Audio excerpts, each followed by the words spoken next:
Amici di YouTube, benvenuti e ben ritrovati sul canale Riparo Fai Te. Oggi andremo a riparare un telecomando di un motore Kame. Lavora a una frequenza di 433 MHz e il proprietario che me l'ha dato per ripararlo mi dice che il telecomando non funziona, quindi non emette nessun comando al cancello.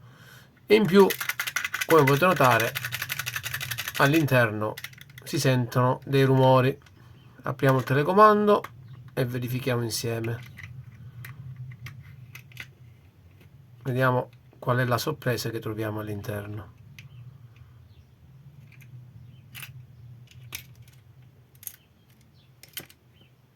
Ecco qui. La sorpresa è questa qui. Il rumore che sentivamo era questa lamellina di acciaio che si è staccata del tutto, quindi la batteria non fa contatto sul telecomando. Andiamo a saldarla, dovrebbe essere un'operazione molto semplice, e poi andiamo a testare il nostro telecomando.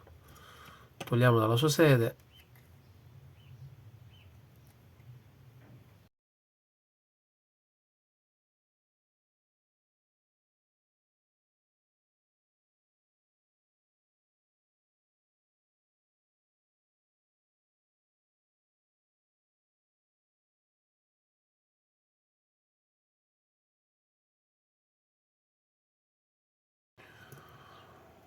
Allora, saldatura effettuata.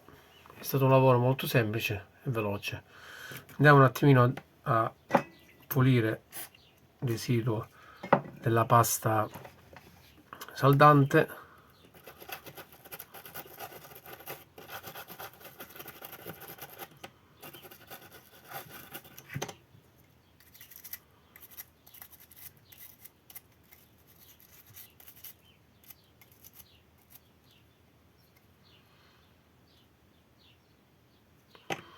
Ok, verifichiamo il nostro telecomando. Sì,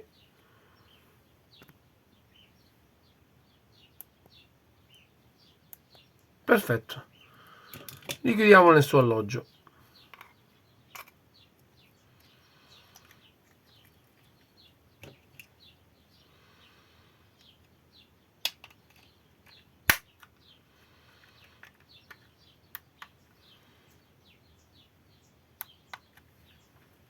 Chiudiamo un attimo la luce così lo rivediamo di nuovo.